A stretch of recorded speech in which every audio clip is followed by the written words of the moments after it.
Oh, okay. Go ahead. Okay. Yeah. Yeah, Mr. Cash. I was friends with him. Mm-hmm.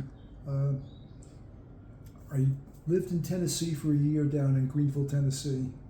Mm-hmm. My father had taken a job down there. When we moved down there, we were down there for a little bit over a year. And while we were down there, we used to come back up to New York, back up to Staten Island once a month over there to stack up on foods and things we couldn't get down there. So, you're not gonna get, well, in those days you could not get a good kibasi down here in Tennessee at all. And I became friends with Dennis because of the band I was in down there. Mm-hmm. I got introduced to a band down there very, very early from people that were friendly with him, with the guys down there. And I wound up playing lead guitar for the group. Mm-hmm. And one of the guys that was friends with the band was this guy, Dennis Taylor, who played guitar, and he had a guitar very similar to mine, a Gretsch. And we became very good friends, and he played Chet Atkins style guitar, where I was more of a jazzy style player, jazz rock player. Yeah. And I was very interested in jazz music at that time. Mm. And I met this girl over there when I was playing. We were playing a nightclub over there in Tennessee over there. I forget the name of the place down there, but it was just outside of Knoxville, and it was a real dive down there, den of iniquity down there, where they had girls working on the side down there, and playing out some very interesting things with the guys for a small fee. And I became friendly with one of the girls down there, and she was very interested because I was from New York. Mm-hmm. And so she started following me all over the place. And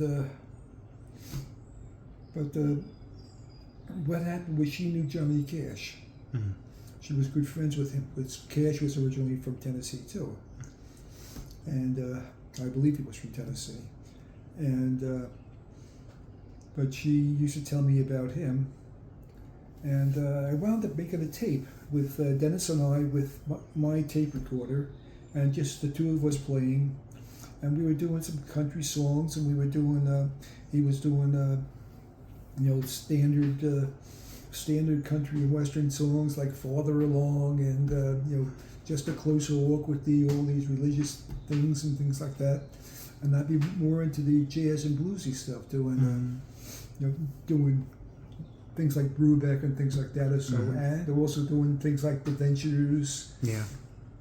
So we wound up playing back and forth, and we did a tape, probably around about a half an hour tape, around 6 or 7 songs, and a demo tape. I had the tape someplace. I had a demo tape, right? Yeah, demo tape. Yeah. So we made the tape, and I wound up sending it off to her, and she took it, and she gave me a call one night saying that she played the tape for Johnny Cash, and he was fascinated by the tape. He wanted us to he wanted to record us, to go to the studio, and so we started to make some arrangements. He called me up. And says, "Can you make it out to Nashville, and we'll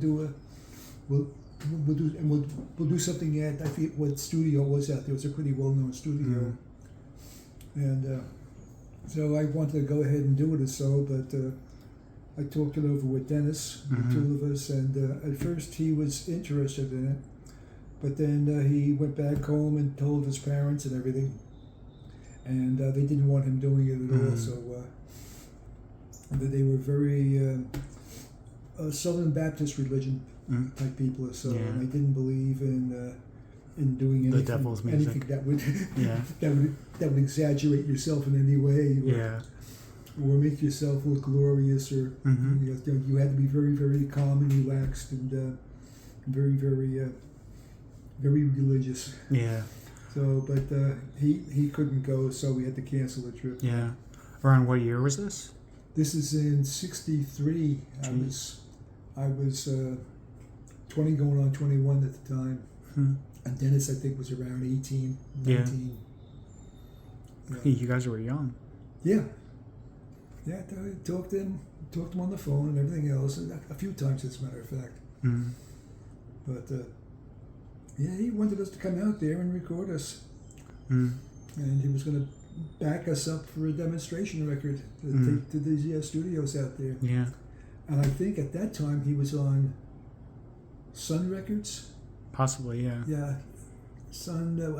I don't know. I think Sun may have been owned by RCA at the time.